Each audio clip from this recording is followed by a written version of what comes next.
ठीक है मैडम जी सुनो। A for aloo tikki, B for burger, C for cake या chocolate, D for dosa, E for egg bread, F for French fry, G for golgappe,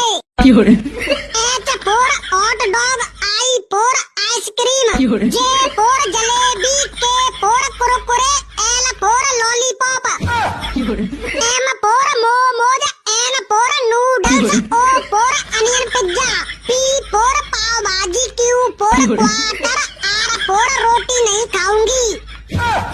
S for sandwich, T four toffee, U for upma, V for bada pav, W for wine, X for executive, Y for yogurt, Z for Zomato जिंदाबाद।